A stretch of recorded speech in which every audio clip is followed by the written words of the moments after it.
तो दोस्तों आज की इस वीडियो में हम बात करेंगे कि केंद्रीय विद्यालय स्कूल के किस क्लास में एडमिशन लेने के लिए डिप्टी कमिश्नर का अप्रूवल लेना जरूरी है। साथ ही साथ ये भी बात करेंगे कि जो एंट्रेंस एग्ज़ाम होता है बच्चों का, उसमें कितने % मार्क्स आने ज़रूरी हैं अगर बच्चे को पास होना है तो। साथ ही साथ कितने घंटे का एग्ज़ाम होता है ये भी बात करेंगे, और किस क्लास में एडमिशन के लिए टीसी नहीं चाहिए। और साथ ही साथ ये भी बताऊँगा कि किस क्लास में एडमिशन के लिए आपके पास कौन से सब्जेक्ट होने ज़रूरी है। ये सारी बातें जो है आज की इस वीडियो में कवर करूँगा। तो इसलिए मैंने आज ना इस वीडियो में मैंने अपना इंट्रो नहीं दिया। देखिए वीडियो आप पूरा देखें, इसलिए मैंने बनाया है क्योंकि बहुत सारा रिसर्च किया, बहुत सारी चीज़ें पता की है, तभी मैंने वीडियो बनाया। तो आपको ये ज़रूर देखनी चाहिए। तो सबसे पहले हम देखिए क्लास 1 का आज बहुत ही कम बात करेंगे, क्योंकि क्लास 1 के लिए ऑलरेडी मैंने बहुत सारी वीडियोस बना दी है। क्लास 1 के लिए मैं आपको बता दूँ, क्लास 1 के लिए जो बच्चे की उम्र जो है 6 से 8 साल होनी चाहिए। और साथ ही साथ क्लास 1 के लिए ऑनलाइन रजिस्ट्रेशन होता है, मतलब आपको अपने बच्चे के एडमिशन के लिए ऑनलाइन रजिस्ट्रेशन करना होता है तब, और लॉटरी लिस्ट आने के बाद आगे का प्रोसेस करना होता है। क्लास 1 के लिए बस इतना ही था आज की इस वीडियो में। बाकी हम बात करेंगे आज क्लास 2 से लेकर के क्लास 8 तक के लिए। पहले हम इसकी बात करेंगे, उसके बाद बात करेंगे हम क्लास 9th और 10th की, फिर क्लास 11th और 12th की बात करेंगे। ये सारी वीडियो में आज कवर करेंगे। तो देखिए क्लास 2 से लेकर के 8 तक की बात करें तो सबसे पहले मैं आपको बता दूँ कि क्लास 2 से लेकर के 8 तक का जो एडमिशन होगा ना, वो होगा ऑफलाइन मोड में। यानी कि आपने अपने बच्चे के एडमिशन के लिए ऑफलाइन मोड में रजिस्ट्रेशन करना है। इसके लिए आपको क्या करना है कि सबसे पहले तो आपको पता करना होगा कि केंद्रीय विद्यालय स्कूल में वैकेंसी है कि नहीं है। यानी जिस भी केवी में आप एडमिशन के लिए अप्लाई करने वाले हैं उस केवी में वैकेंसी है कि नहीं है। अब वैकेंसी कैसे पता चलेगा?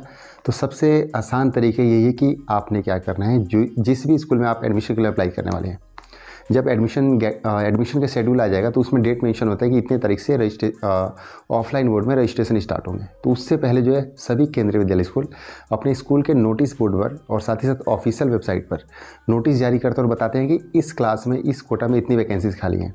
तो अगर जिस भी क्लास में आप अपने बच्चे के एडमिशन के लिए अप्लाई करें, उस क्लास में एडमिशन को लेकर के अगर नोटिस होगा तो आपको पता चल जाएगा कि हाँ इस क्लास में एडमिशन के लिए वैकेंसी है। तब आप ऑफलाइन मोड में फॉर्म भरेंगे।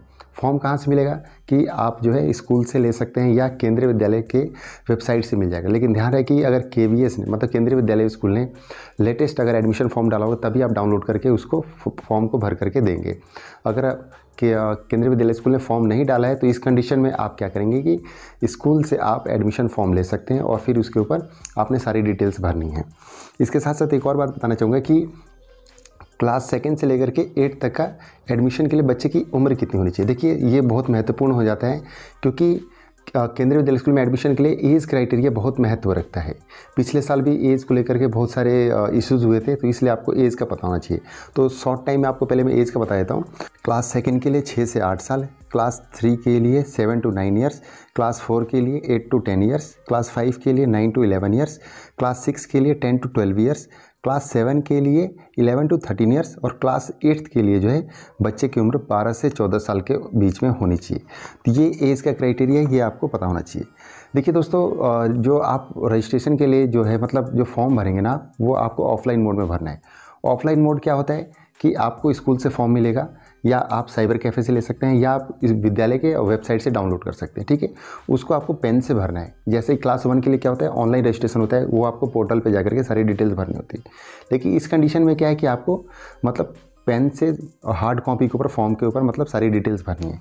साथ ही साथ जिस कोटा और जिस भी कैटेगरी से आप अपने बच्चे के एडमिशन के लिए अप्लाई कर रहे हैं, उन सभी डॉक्यूमेंट्स की जीरोक्स कॉपी आपको उस फॉर्म के साथ अटैच करनी है। ठीक है, और वो आपको फॉर्म जो है स्कूल में जमा करना होता है। जब आपके बच्चे का एडमिशन लिस्ट के लिए नाम आ जाएगा, तब आपको स्कूल के द्वारा कॉल आएगा और आपको बताया जाएगा कि आपके बच्चे का एडमिशन लिस्ट में नाम आ गया है, आप आकर के सारे डॉक्यूमेंट्स वेरीफाई करवा लें। देखिए ये जो बच्चों के नाम आते हैं ना एडमिशन लिस्ट में, ये प्रायोरिटी बेस पर आते हैं। मान लीजिए जिस भी कोटा से कैटेगरी से आप एडमिशन के लिए अप्लाई कर रहे हैं, उसमें प्रायोरिटी देखी जाती है। जो पेरेंट्स के बच्चे जिन पेरेंट्स के बच्चे प्रायोरिटी में आते हैं, उन्हीं बच्चों का एडमिशन लिस्ट में नाम आता है। इसके साथ साथ एक और ध्यान देने वाली बात है कि आपने वैकेंसी का पक्का ध्यान रखना है कि अगर वैकेंसी होगी तो स्कूल नोटिस जारी करेगा कि हमारे पास वैकेंसी है इस क्लास में एडमिशन के लिए, जिस भी क्लास के लिए होगा। अगर वैकेंसी नहीं होगा तब भी जो है विद्यालय, कोई विद्यालय जो है नोटिस जारी कर देते हैं कि हमारे स्कूल में कोई वैकेंसी खाली नहीं है। इसके साथ साथ एक और बात बताना चाहूँगा आप सभी पेरेंट्स को कि देखिए स्कूल की वेबसाइट को तो आपने चेक करना ही है, लेकिन साथ साथ आप स्कूल का नोटिस बोर्ड भी ज़रूर देखें। मैं आपको दोबारा से रिपीट कर रहा हूँ कि स्कूल का नोटिस बोर्ड जरूर देखें, या जहाँ पे भी स्कूल के सारे नोटिस लगते हैं, अगर नोटिस बोर्ड नहीं है कहीं और है जहाँ पे कुछ डॉक्यूमेंट्स लगाए जाते हैं इन्फॉर्मेशन से रिगार्डिंग, तो आपको वो चीज़ पक्का चेक करनी है। कई बार ऐसा होता है कि जो स्कूल का फॉर्म होता है ना, एडमिशन का फॉर्म होता है, वो स्कूल में आपको अंदर नहीं जाने दिया जाता है। तो इस कंडीशन में क्या होता है, जो गेट पे गार्ड होता है उसको दे दिया जाता है कि जो भी एडमिशन फॉर्म लेने आएगा तो उन पेरेंट्स को ये दे देना। तो इस कंडीशन में आपको स्कूल के गार्ड से भी मिल जाएगा, ठीक है। तो ये कुछ जानकारी थी उसके लिए। इसके साथ साथ एक और महत्वपूर्ण जानकारी है कि जो क्लास 1 से लेकर के क्लास 8 तक के लिए, वैसे तो मैं क्लास 2 से 8 तक की जानकारी दे रहा हूँ अभी, लेकिन क्लास 1 से लेकर के 8 तक में जिन बच्चों का टीसी है यानी ट्रांसफ़र सर्टिफिकेट है, तो वो तो इस बेस पे आराम से एडमिशन ले सकते हैं, ठीक है, उसका तो कोई इशू नहीं है। लेकिन जिन पेरेंट्स के पास अपने बच्चे का ट्रांसफ़र सर्टिफिकेट नहीं है, तो इस कंडीशन में क्या है कि जो बच्चे का बर्थ सर्टिफिकेट होगा ना, उस बेस पे आप अपने बच्चे के एडमिशन के लिए अप्लाई कर सकते हैं। इसके साथ साथ एक और बात बताना चाहूँगा आपको कि देखिए क्लास 1 से लेकर के 8 तक में एडमिशन के लिए ना, बच्चे का मतलब ये ज़रूरी नहीं है कि वो CBSE बोर्ड से ही हो या इंग्लिश मीडियम से ही पढ़ा हुआ हो, इसके लिए कोई ज़रूरी नहीं है। क्योंकि किसी भी बोर्ड से अगर आपका बच्चा पढ़ा हुआ है, लाइक UP बोर्ड से है, उत्तराखंड बोर्ड से है, या और कोई स्टेट बोर्ड है, तो उसके तहत भी अगर आपका बच्चा पढ़ रहा है तब भी आप अपने बच्चे के एडमिशन के लिए अप्लाई कर सकते हैं।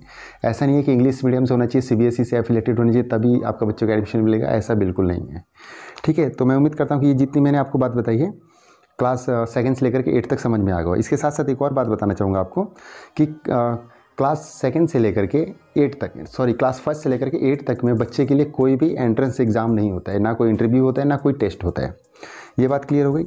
उसके बाद क्लास 1 से लेकर के 8 तक जो बच्चे पढ़ते हैं उनको RT के तहत, जो बच्चे RT के तहत एडमिशन लेते हैं, यानी जिन बच्चों का RT कोटे में एडमिशन होता है, उनका फ़ी वगैरह सब माफ़ होता है, ठीक है, मतलब उनका कोई भी फ़ी नहीं लगता है।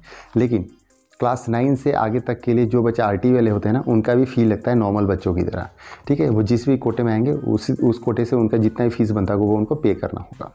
इसके बाद जिन पेरेंट्स के बच्चे SGC कोटे से होंगे क्लास 1 से लेकर के 5th तक, उनको तो फ़ी लगता है, मतलब फ़ीस देना होता है। लेकिन जो बच्चे SGC कोटा वाले होते हैं ना, उनका 6th क्लास से लेकर के 12th तक कोई फ़ी नहीं लगता है, मतलब उनकी फ़ी जो होती है एग्जम्प्टेड होती है।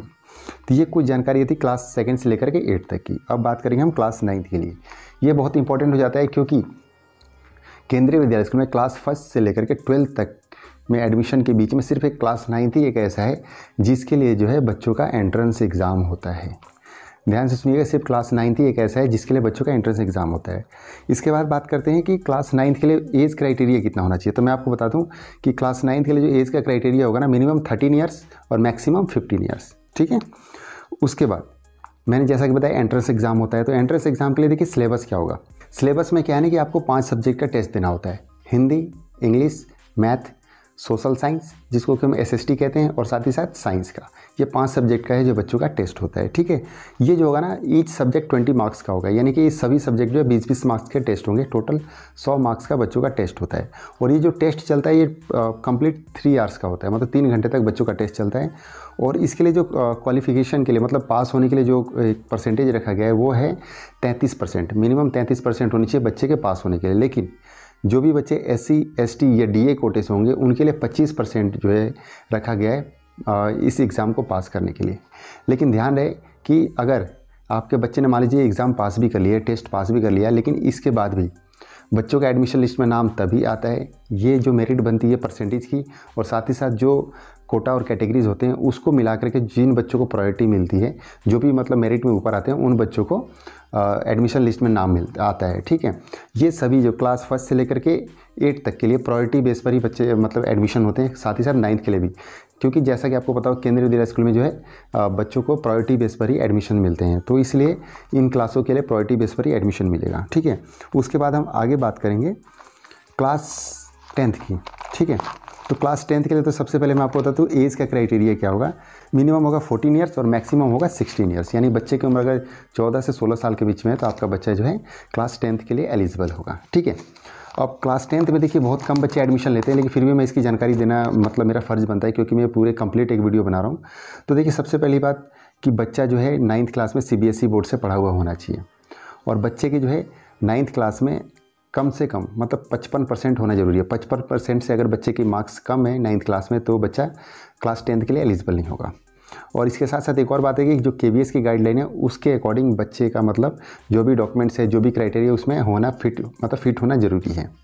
इसके अलावा अगर बच्चा कोई क्लास 10th में एडमिशन लेना चाहता है और 10th मान लीजिए जिस भी स्कूल में एडमिशन लेना चाहते हैं, अगर उस स्कूल में जो 10th क्लास है उसमें अगर 40 बच्चों से अगर मतलब 40 की स्ट्रेंथ से कम बच्चे हैं, तब तो स्कूल के प्रिंसिपल के मतलब ऑर्डर पे मतलब वहाँ पे एडमिशन हो जाएंगे। मतलब स्कूल के प्रिंसिपल से अगर आप बात करते हैं, जो भी क्राइटेरिया अगर फुलफिल करते हैं, तो आप प्रिंसिपल लेवल पर आपके बच्चों को एडमिशन मिल जाएगा। लेकिन ध्यान देने वाली बात है कि अगर 10th क्लास में 40 से ऊपर बच्चे हैं तो इस कंडीशन में जो है जो रीजनल ऑफिस का डिप्टी कमिश्नर होंगे उनके अप्रूवल के बिना जो है बच्चे को 10th क्लास में एडमिशन नहीं मिलेगा। इस बात का आपने पक्का ध्यान रखना है, ठीक है। तो अब बात हम करेंगे क्लास 11th के लिए, ठीक है। क्लास 11th में एडमिशन के लिए जो है बच्चे का कोई भी एज का क्राइटेरिया नहीं है। देखिए ध्यान दीजिएगा, क्लास 11th के लिए बच्चे का कोई एज का क्राइटेरिया नहीं है, ठीक है। इसके लिए जो मतलब एडमिशन स्टार्ट होते हैं वो होते हैं CBSE का 10th का रिजल्ट जब आउट हो जाएगा ना, उसके बाद जो है 11th क्लास के एडमिशन स्टार्ट होते हैं। उसके बाद जो अगला पॉइंट है, जो 10th का आपका मार्कशीट होगा ना, उसके बेस पे आपको स्ट्रीम मिलेगा। ध्यान रहे कि मतलब जो आपके 10th में मार्क्स होंगे उसी बेस पर आपको 11th में स्ट्रीम मिलेगा। वो स्कूल वाले आपके मार्कशीट देख करके आपको बता देंगे कि आप कौन से स्ट्रीम के लिए एलिजिबल हैं, कौन कौन से स्ट्रीम के लिए एलिजिबल हैं। तो अगर उनमें से आपको कुछ लेना होगा तो आप बता सकते हैं कि मुझे ये स्ट्रीम चाहिए, तो आप वो ले सकते हैं, ठीक है। उसमें क्या होगा, आपका ह्यूमैनिटीज़ हो सकता है, कॉमर्स हो सकता है और साइंस हो सकता है। तो जो भी आपको लेना होगा, अगर आप उसके लिए एलिजिबल होंगे तो स्कूल के द्वारा आपको बता दिया जाएगा, ठीक है। इसके अलावा एक बहुत ख़ास बात कि क्लास 11th में एडमिशन के लिए ना किसी भी बोर्ड के बच्चे जो है अप्लाई कर सकते हैं। लाइक यूपी बोर्ड हो सकता है, यूके हो सकता है, NIOS हो सकता है, या और कोई अगर अदर स्टेट बोर्ड है तो वो भी बच्चे जो है क्लास 11th के लिए एलिजिबल हैं, मतलब वो भी एडमिशन के लिए अप्लाई कर सकते हैं। लेकिन ध्यान रहे कि क्लास 11th में जो है सबसे पहले जो है जो KV स्टूडेंट होते हैं उनको प्रायोरिटी दी जाती है। मतलब उनके KV स्टूडेंट्स के पहले एडमिशन होते हैं, उसके बाद अगर सीट्स बचती हैं तब नॉन KV स्टूडेंट्स को मौका दिया जाता है एडमिशन के लिए। तो दोस्तों ये था 11th क्लास के लिए एडमिशन की जानकारी। अब बात करें हम क्लास 12th के लिए। देखिए सबसे इम्पॉर्टेंट बात ध्यान देने वाली है कि क्लास 11th और 12th के बीच में जो है गैप नहीं होना चाहिए। मतलब अगर कोई बच्चा क्लास 12th में एडमिशन लेना चाहता है तो उसको इस बात का ध्यान रखना चाहिए कि क्लास 11th के बाद उसका 12th में गैप ना हो। ऐसा ना हो कि मान लीजिए क्लास 11th इस साल मैंने किया, अगले साल मैंने क्लास 12th नहीं किया, उसके अगले साल में अगर एडमिशन के लिए अप्लाई करूँगा तो ये गैप कहलाता है, ठीक है। तो इसलिए मैं बता रहा हूँ आपको कि अगर क्लास 11th मैंने इस साल किया तो अगले साल ही मुझे 12th के लिए एडमिशन के लिए अप्लाई करना है, या अगर मैंने पिछले साल क्लास 11th किया था तो इस साल मुझे 12th में एडमिशन लेना है, ठीक है। उसके बाद बच्चा जो है 11th क्लास CBSE से पढ़ा हुआ होना चाहिए। एज इट इज़ जैसे मैंने क्लास 10th के लिए बताया था कि CBSE की KVS की जो गाइडलाइन है उसके अकॉर्डिंग बच्चा एलिजिबल होना चाहिए। उसके अलावा अगर 40 सीट हैं, अगर 40 या उससे कम सीटें हैं, मतलब बच्चे हैं 12th क्लास में, तो उसमें क्या है कि प्रिंसिपल के लेवल पे बच्चों को एडमिशन मिल जाएगा। लेकिन अगर 40 से ज़्यादा बच्चे हैं 12th क्लास में तो इस कंडीशन में जो आपका रीजनल ऑफिस का डिप्टी कमिश्नर होगा उसके अप्रूवल के बिना जो है बच्चे का एडमिशन नहीं होगा। उसके अलावा क्लास 11th में बच्चे की जो है मिनिमम 55% मार्क्स होने ज़रूरी हैं। अगर बच्चे के 55% से अगर 1% भी नीचे होगा तो बच्चा क्लास 12th में एडमिशन के लिए एलिजिबल नहीं होगा।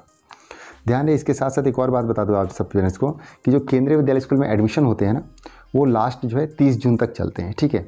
अगर 30 जून तक कोई भी सीट खाली होती है तो स्कूल के द्वारा वैकेंसी को लेकर के नोटिस निकाला जाता है कि भाई इस क्लास में इतनी वैकेंसीज खाली हैं, बच्चे एडमिशन के लिए अप्लाई कर सकते हैं या पेरेंट्स अप्लाई कर सकते हैं।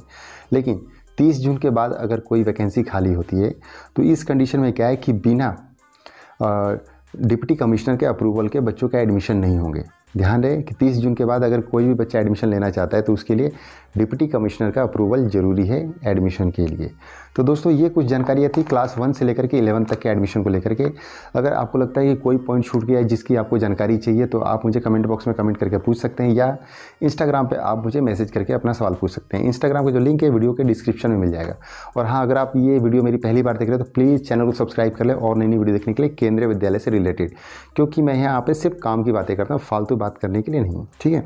तो दोस्तों आजकल बस इतना ही। वीडियो अच्छी लगे तो प्लीज़ इसको लाइक कीजिएगा और ज़्यादा से ज़्यादा पेरेंट्स के पास शेयर करें ताकि जो पेरेंट्स अपने बच्चे का एडमिशन किसी भी क्लास में कराना चाहते हैं केंद्रीय विद्यालय स्कूल के, तो उन सबको मेरे वीडियोस के माध्यम से और मेरे चैनल के माध्यम से हेल्प हो सके। दोस्तों, वीडियो के शुरू में एक बात बताना मैं आपको भूल गया था, वो मैं आपको बता देता हूँ कि जो आप मतलब क्लास 2 से लेकर के 9 तक के लिए जो ऑफलाइन मोड में रजिस्ट्रेशन के लिए फॉर्म भरेंगे, उसके साथ साथ जो आप अपने बच्चे के डॉक्यूमेंट्स लगाएंगे या जो भी सपोर्टिंग डॉक्यूमेंट्स आप लगा रहे हैं एडमिशन के लिए, चाहे जिस भी कोटा और कैटेगरी से अप्लाई कर रहे हैं, तो उन जो डॉक्यूमेंट्स की जीरोक्स होगा ना, उसको आपने सेल्फ अटेस्टेड करना है। ठीक है, मतलब आपने सेल्फ अटेस्ट करके देना है, और साथ ही साथ वो जो आप सारे फॉर्म भरेंगे एप्लीकेशन फॉर्म, उसको भरने के बाद आपने स्कूल में ले जाकर के जमा करना है। ठीक है, इसको कहीं भी आपने ऑनलाइन अपलोड नहीं करना है, ये सारे डॉक्यूमेंट्स आपने स्कूल में ले जाकर के जमा करना है। तो दोस्तों, आज के लिए बस इतना ही। तब तक के लिए थैंक यू, बाय बाय, जय हिंद, जय भारत।